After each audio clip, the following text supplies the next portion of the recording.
Good morning dear friends. आज हम लोग क्लास 10 में एक स्टोरी को लेकर के आए हैं जिसका नाम है द ब्लैक एरोप्लेन। और ये कहानी लिखी गई है हमारे फ्रेडरिक फोर्सिथ के द्वारा। ये कहानी में एक ऐसे रहस्यमयी पायलट के बारे में बताया जाता है जो इंग्लैंड से फ्रांस जा रहा होता है।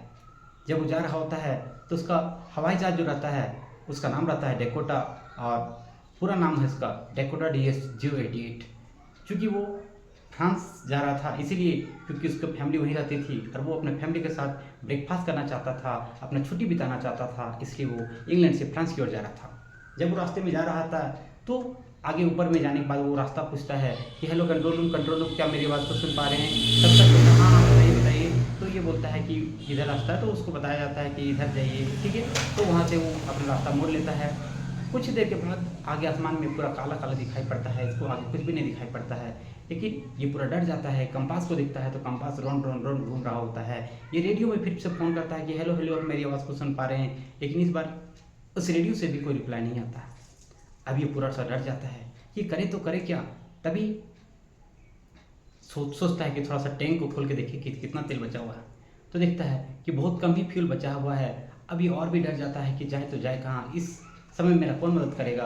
लेकिन तभी कुछ देर के बाद इसको अचानक से दिखाई पड़ता है कि मेरे आगे एक ब्लैक एरोप्लेन है जो हमको आगे से इशारा कर रहा है कि फॉलो मी, और उसका ये पीछा करने लगता है। और अब वहाँ से पीछा करते करते कुछ देर के बाद वो आ जाता है एयरपोर्ट में। एयरपोर्ट में जैसे लैंड करता है वो अपने पीछे देखता है कि मेरे साथ जो एरोप्लेन वाला था उसको हम थैंक यू बोलेंगे क्योंकि वही आज हमको इस मुसीबत से बाहर निकाला।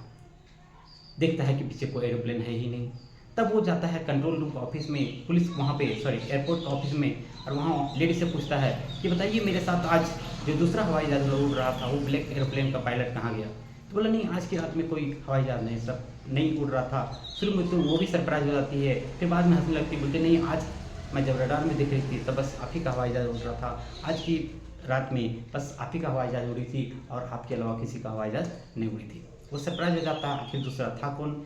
तो बोला कि नहीं, ये दूसरा हवाई जहाज आज उड़ा ही नहीं। तब उसको लगता है ये रियल में मेरा मन का भ्रम था, लेकिन मन का भ्रम भी ऐसा हुआ दोस्तों कि उसको एक मुसीबत से बाहर निकाला, मुसीबत के समय में उसको बाहर निकाला। और ये कहानी यहीं पे ख़त्म हो जाती है कि यहाँ पे बताया जाता है कि एक पायलट जो पूरा डर चुका होता है, बहुत ही भयभय हो चुका होता है, सारा सिस्टम काम करना बंद हो जाता है, लेकिन फिर उसका मन का अंतरात्मा से ऐसा लगता है कि बाहर हमको बुला रहा है, और उसका पीछा करते जाता है और फाइनल वो एयरपोर्ट में लैंड कर जाता है। तो ये थी हमारी ये कहानी।